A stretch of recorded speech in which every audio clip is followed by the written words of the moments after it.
Today's episode is sponsored by Barajas Insurance Group, also known as BIG.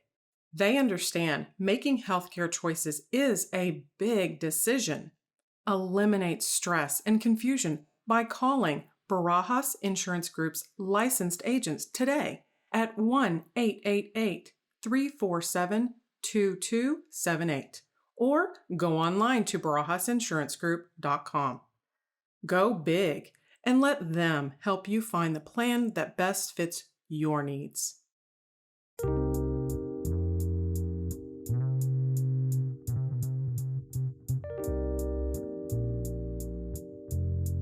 Hello, and welcome to the Proactive Caregiving Podcast.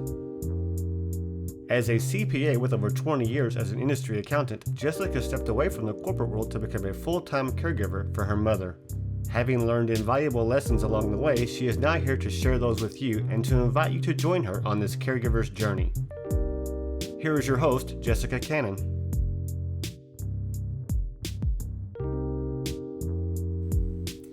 Hello, everybody.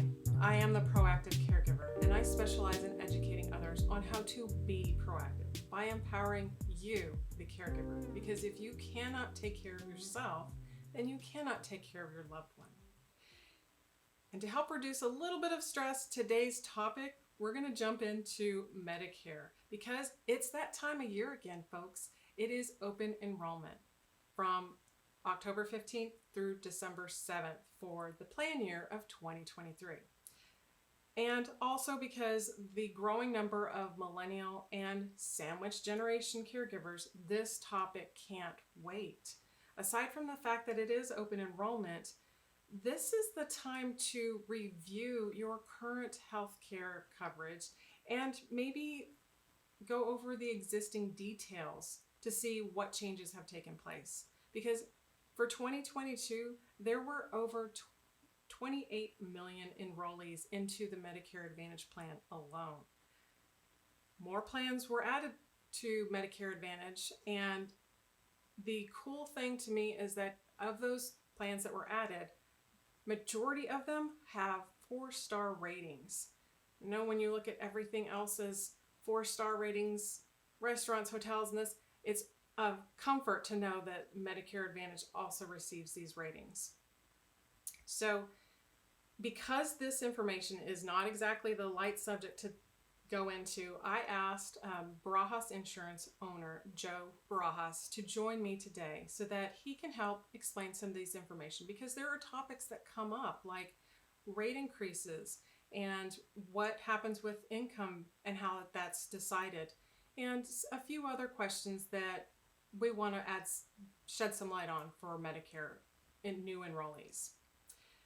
If you're new to a plan this year and you're questioning what direction I should go in, or you don't even know, like, Medicare, what's that? You're going to want to pay attention to this information. So thanks for coming on with me today, Joe. It's a pleasure to have you here. Thank you for having me. I appreciate that. Yes. So what I've been realizing is Medicare, it's once you start to understand a little bit of the information, it tends to change because there are the changes year by year. And with things happening this year at this current time, everybody's concerned about inflation. One of the questions that came up was whether or not the Medicare premiums were also going to increase for the 2023 year plan. For the last couple of years, they have been increasing. So it's a valid question and a valid concern. And while I get to bring a little bit of good news today, it's got to be tempered. In 2022, your Medicare Part B premium based on income is $170.10 for the Part B. But in 2023, it's actually going to go down $5.20 to $164.90 for 2023. So yeah, it's been a while since it's actually gone down. And obviously it's nominal, but still it is a decrease. Right. And every dollar counts when we're approaching that time of year when most of us are on fixed income. That's correct. So as the new enrollee looks at their plans and they're trying to decide which direction to go in, is there a concern for Medicare premiums that are based on their income levels or at that time? So it is based on income. For an individual who makes roughly 97,000 or less, it's going to be that 164.90. If you're a couple filing jointly, it's 194,000 or less to have the 164.90 Part B premium. There's several charts, but essentially, it is going to be an income related monthly adjusted amount that will tell you what it's going to be above and beyond a 164.90. And I mean, at the risk of going through every single chart, it does go all the way up to over 500,000. So like to give you, the low end of 164.90 to the top end, if you make above 500,000 as an individual or above 750,000 as a couple, you're going to pay $560.50 for your Part B. Which is a rough adjustment of about $395.60. So, and I can provide charts if needed, but at the risk of confusing you with a bunch of numbers, I wanted to give you the low end and the very high end. Absolutely. Thanks for clarifying that, because it's not a one size fits all, basically. No, definitely is income related, and it is a 2-year look back with Medicare. So if somebody is turning 65 and between 60 and 64, they have made, really good money, and they do not pay the 164.90, they're paying more, right? And it's going to be individualized, right? So just because I gave you the 500,000 or 700,000, if you're somewhere in between the 97,000 and 500,000, it's going to be different. So it's individualized. And then what they can do is 2 years after they've turned 65, so 67, they can then request from Medicare to look at their income because maybe it has dropped, and then they would do a reduction in their Part B. Right. That's a relief too. Because that's another concern. Once I make this choice, am I stuck in this choice for the time to come? Right. I mean, because at a certain age, maybe you can afford, the income related monthly adjusted amount, right? But when you start getting into your later ages or your advanced stages of life where your income is extremely fixed, $560.50 can be a pretty penny for somebody. Right. No kidding. Especially when we have other issues that we're trying to make every dollar stretch for. Exactly. Yeah. So are the Medicare premiums paid in advance then? So typically they can be paid in advance. So what happens is if you don't draw Social Security, you have to pay 3 months at a time. They're moving toward being able to pay through your electronic funds, but they still want to get 3 months at a time, right? If you are drawing Social Security, then it's paid monthly. So one other question that I just realized, the difference between the deductibles for Part A and Part B. Can you explain a little bit of that for me? Yeah. So typically when you get your Medicare Part A, which covers your hospital coverages or it provides your hospital coverage, a lot of people, they're a little confused and they're almost caught off guard to find out that just because you get your Part A, maybe it's a premium free Part A and you're not paying for, you still have to pay a deductible if you use it, right, for the hospital. In 2023, that deductible is going to be $1,600 every 60 days should you use it, which is an increase from 2022. It was $1,556 in 2022. So it's a $44 increase in 2023 for your Part A deductible. And again, it's an every 60-day deductible. So if you use it, let's say January 1st, and you use it again in February 1st, you won't have to pay that $1,600 again. But if you use it, again, January 1st, but you use it in April, that's past 60 days, you'll have to pay another $1,600. That's for Part A, the hospital. For your doctor services or outpatient surgery, there is a yearly deductible, and it is $233 in 2022. It actually goes down in 2023 to $226, and it's a one-time or an annual deductible that you pay before your Part B starts to cover at an 80%, 20% split. Wow. Very interesting. A lot of information that we're just not privy to until it comes time for it. And so it's good to know in advance as much as possible what to expect. So for the new enrollee that is they know which insurance that they need to go, or if they know the direction they're trying to go in. One of the questions that often comes up and is kind of hard to answer, but Medicare is that daunting subject to approach for the first time members. And so when the question comes up as to what is the best plan I should go for, what can you advise them to ask when they are working with an agent like you? I think I told you before we've had conversations. I love this question, and not because it's my job to provide a best plan. It's my job to tell you that best is relative to the person, right? Best is an actual superlative that we agents are not supposed to be using, anyways. And the reason I like that rule in Medicare is because, again, everybody's situation is going to be different.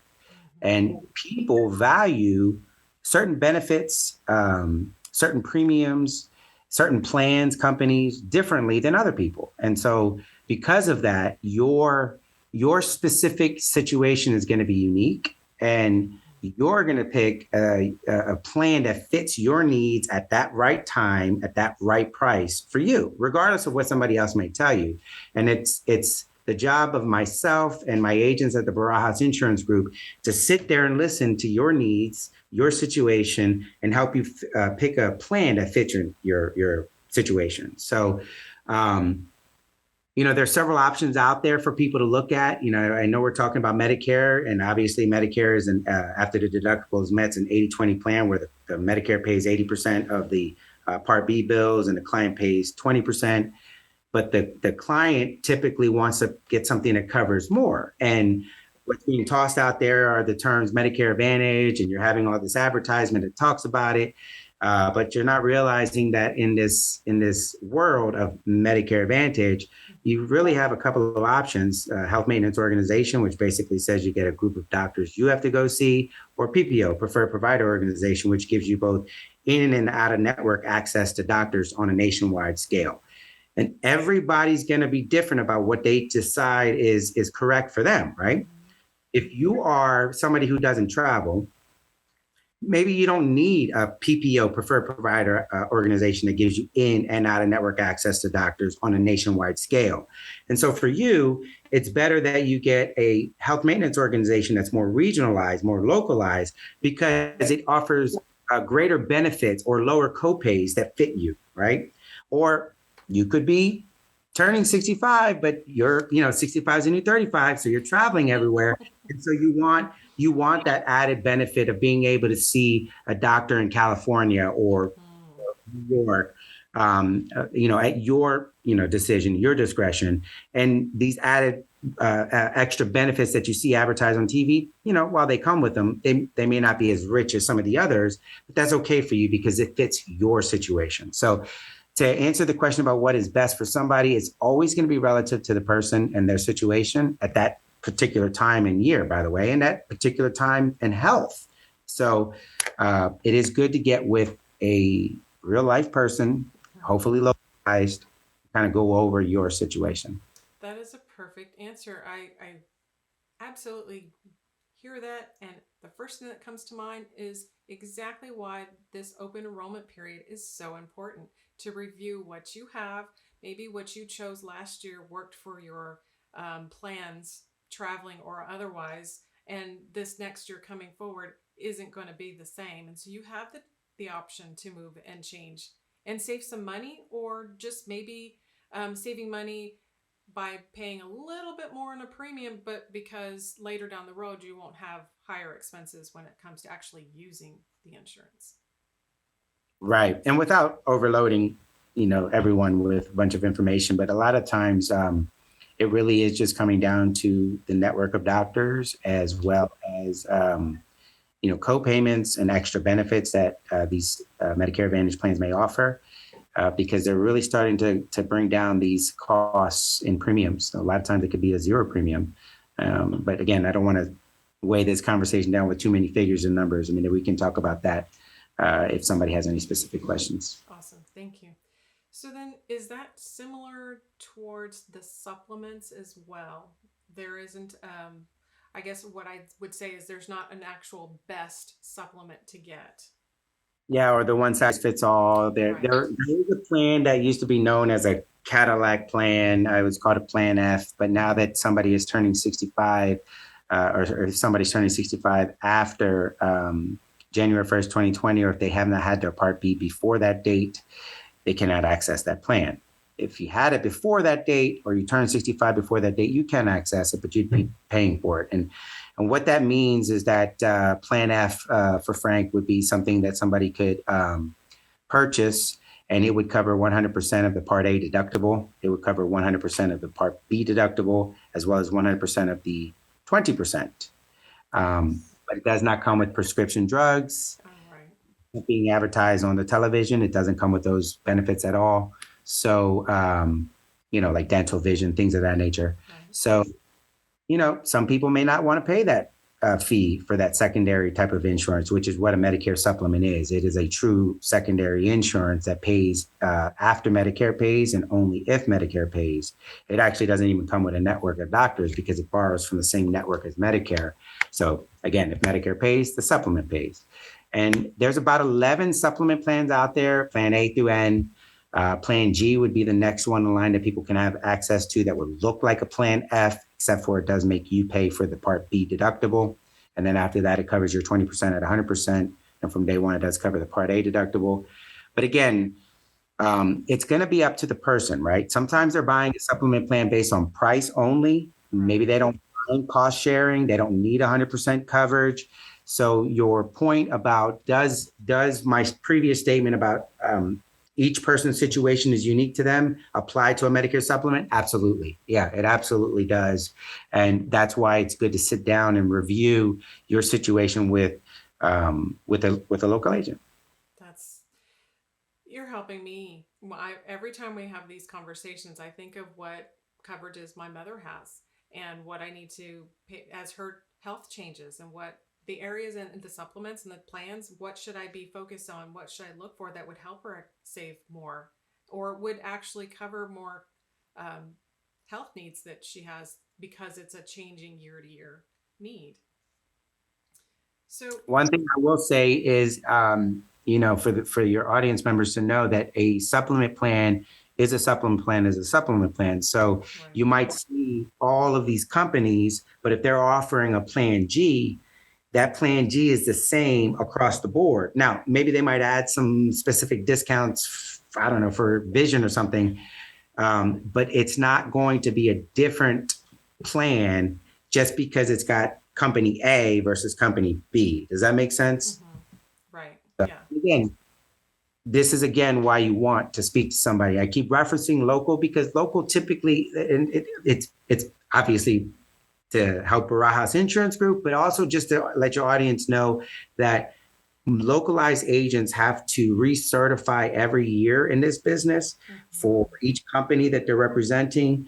And they have to make sure that they're up to date on the changes, but it's also very regionalized. So if you're talking to somebody out in, again, we'll just say New York, and you live here in Austin, the odds that they're going to know the specific network of doctors, the specific localized changes, maybe, but the odds are not as high in your favor that's going to happen. Whereas a localized agent, they just know their region so well, and they can speak to not only your specific situation, but also the city's situation as to what's going on, again, with the network of doctors and the plans. Exactly. The last thing you want is to get into a plan only to find out later as you need it that it's not something that is covered by the plan because that individual wasn't well educated in the plans or your region, your area. That's correct. Like a classic example or a lot of stuff that we heard as agents this year is, I took that plan, whatever that plan was, doesn't matter. But I took that plan because the person that I spoke to on the phone helped me realize that, wow, those benefits are great, but they didn't really verify, whether my prescriptions were accepted at the pharmacy I go to, or whether my doctor actually accepted that plan, because we just picked it based off of benefits alone, which could be, detrimental to the person, especially if they have to wait a whole year to make a change, to go back to situation. So, a localized agent is going to know those, or at least they should know those types of situations and can say, hey, that might be a good one benefit wise, but you're going to be giving up your doctor or whatever the situation is. Right. So you touched on this a little bit when we were talking about the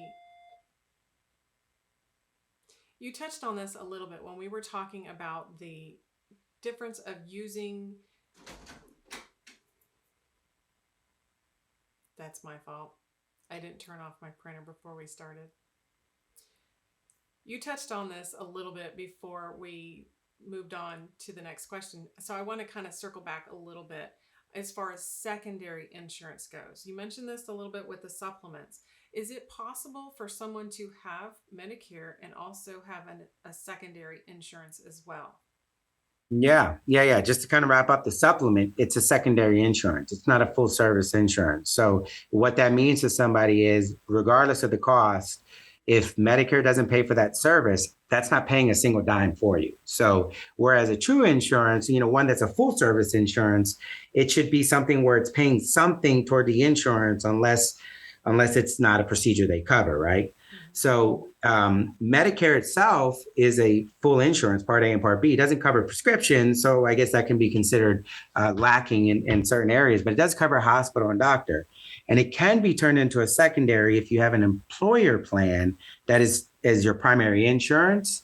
And then in some cases, Medicare can come in and pay something toward the copay or the co-insurance, whatever the employer plan is showing. But it would not be a secondary insurance to Medicare supplement. It would not be a secondary insurance to Medicare Advantage. In that scenario, if you have a Medicare supplement, Medicare is the primary payer. The Medicare supplement is the secondary. And if you have a Medicare Advantage plan, Medicare actually is paying the Advantage company to take care of you. So it's not paying any of your hospital or doctor bills. The insurance company, the Medicare Advantage company, is paying as the primary payer. And then you're technically the secondary payer because you have co-payments typically. Right. Very fascinating. It's just amazing to me how much information goes into this and how much we really need to know and understand as we approach our agents to ask what we can do versus what we should do, because it's really hard to answer that question. So as your new enrollees are entering that age limit where they're getting closer to where they can actually have Medicare, is it possible for them to have Medicare without Social Security benefits? Yes. Mm-hmm. So you don't have to draw Social Security in order to be eligible for Medicare, right? So if I'm turning 65 and I want to continue working, but maybe my employer plan is significantly more than the Part B premium, I can opt to go ahead and enroll in the Part B and pay my Part B premium. Remember, if I'm not taking Social Security benefits, I have to pay 3 months at a time. But if that's still feasible for me, I can do that and then decide if I want to sign up for any of those other options I mentioned, like a Medicare supplement, purchase a drug plan, or a Medicare Advantage plan that includes prescription drugs. Those would be options that would be open to me if I was turning 65 and decided to delay my Social Security benefits. And by the way, there are benefits to delaying your Social Security. But I would definitely speak to a Social Security Administration expert on that, maybe even a financial planner or even a lawyer that deals with the Social Security Administration. But there are benefits to delaying Social Security if it fits your needs. But yes, you can have Medicare without drawing your Social Security. That's interesting because most people are anxious to get to that retirement age because they think that Social Security benefits is basically going to be the answer to their problems, and they can't wait to retire. They can't wait to get on these benefits, and then they realize it doesn't cover as much that they thought it was going to.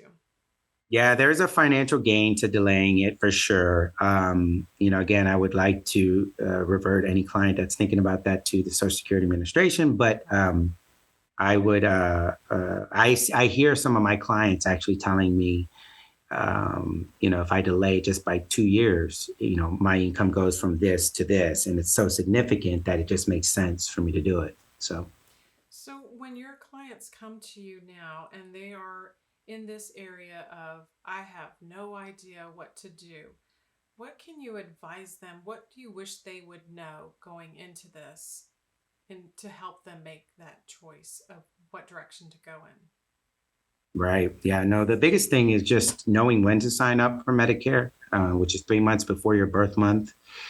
Sometimes people delay that and have to try to wait for the Medicare system to fix their current situation, or sometimes the Medicare won't start on their birthday because of it. So I would love to know you sign up through for Medicare through the Social Security Administration. You don't call Medicare, you actually call Social Security to sign up for your Part B.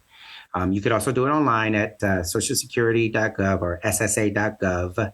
Make sure it's .gov, not .com, because that's a sales agency trying to get your business. It's got to say .gov, so .gov, in order for it to be, the actual administration. Same thing with Medicare. You hear Medicare.com.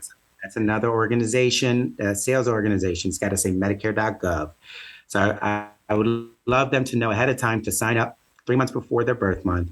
And then I would love them to know that Medicare is it's always been designed to be an 80-20 plan with no prescription drug coverage, right? That's what it's always been designed to do. So while it's covering you, and yes, you are paying for it, it's not covering you at 100%. And you do need to look at other options, such as the Medicare supplement or the Medicare Advantage. So those things, if they know that ahead of time, it really does help the situation for the client when they're coming to me to figure out what their needs are. That's awesome. Well, I appreciate you adding some light to this because Medicare is still, just in the little bit of topics that we covered, it is still a very difficult area for us to understand and just step in and say, I want this, this, and this, and be done. No, you're right. And one of the things that I appreciate you're doing is trying to bring this more to a mainstream light, because a lot of times people wait to the last minute, the 11th hour to do this. And then there's lack of education, or maybe there's a rushed feeling of making a decision. But the other thing that, I'd like to say is that, educating the people that listen to your podcast is a great thing, but also knowing localized agents can take the burden off, right? We have to, again, certify every year. Even the state of Texas makes us can do continuing education every 2 years. So there's a constant learning with the agents, not just the plans and the city that we're going to be offering these plans in, but just on the insurance itself and the law and everything going into it. So it can be a good thing to have an agent that you know and trust. Absolutely. That you can lean on and keep educating you every year. Because everything I say, I tell my clients, everything I just said in this hour and a half meeting that we had together, you're going to retain about 25% of that, if that. And by keeping me as your agent, I'm here year round to answer these questions that you're going to have. And it's okay that we're repeating this, because repetition through repetition is how you're going to start to become get the knowledge that you need to know in this business. Right. Absolutely. And that's what we have to do, is we have to start learning as time passes, and educate ourselves as we, year after year, finding out those little bits. And then we gradually become more comfortable, more trusting, and we're not hitting that sticker shock when things happen and we're not covered with the insurance, or we miss deadlines that we weren't aware that we needed to actually focus on. Yep, that's correct. Having as much information as possible has been something that has helped me with my mother and her care, and knowing what her financial boundaries are and how insurance helps to balance some of that. And so it is valuable information. And the one thing I'm grateful for are agents like you and Monique as well at Barajas Insurance, because I don't have to be the expert. I know I can go to you as an agent and ask questions and get the information and feel better about it. And then it's this peace of mind that I learned a little bit more, and I didn't have to know every single bit of information, because the little bit that I feel comfortable with now at this point, it's going to change a little bit more next year as more plans come on, or increases or decreases happen, or plans shift for one reason or the other. So it is a benefit to me and others, especially with millennial caregivers or the sandwich generation, that they don't have the time to look into the details. They just need to know where to go to get valid, trusted information. So thank you for providing that to our community.